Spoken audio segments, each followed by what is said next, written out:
문제풀이에 도움이 되는 추가적인 정보를 전해드릴 테니 주의 깊게 들으세요. 다음에 이어질 질문에 답변하기 위해 참고할 수 있습니다. 한 번만 들려드립니다. 잠깐 시장 규모 추정에 대한 설명을 드리겠습니다.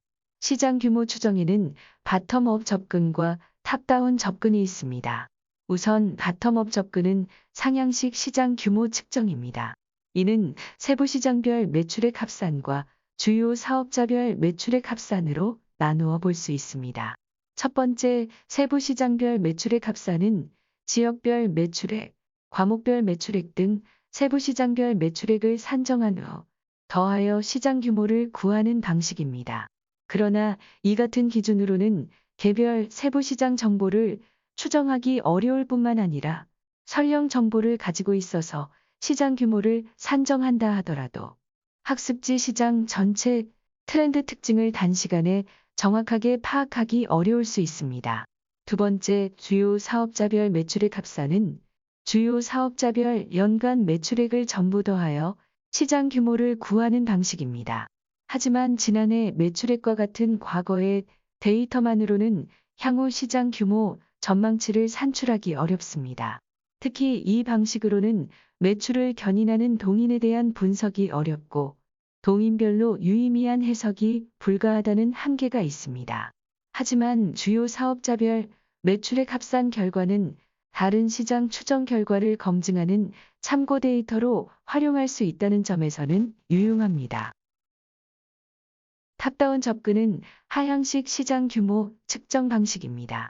탑다운 방법으로 접근했을 때는 학습지 시장의 동인인 학령 인구, 과목 수, 과목당 월 평균 단가 등을 반영할 수 있습니다.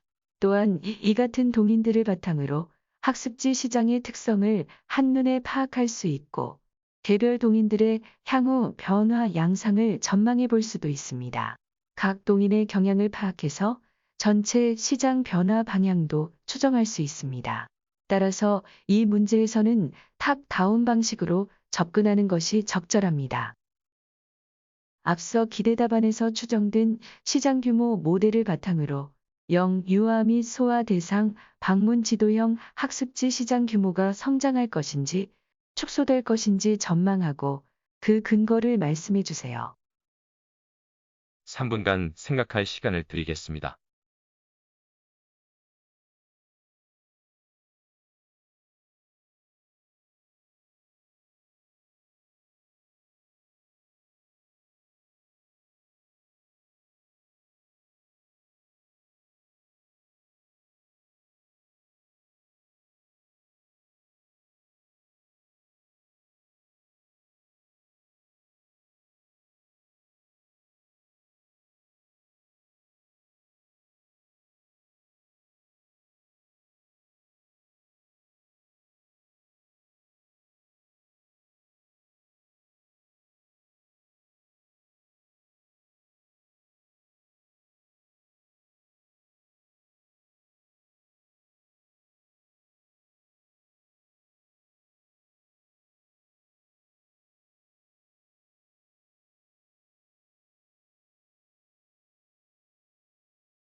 카메라를 보고 문제에 대한 답을 말하세요.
모범 답안을 듣고 여러분의 답변과 비교해 보세요.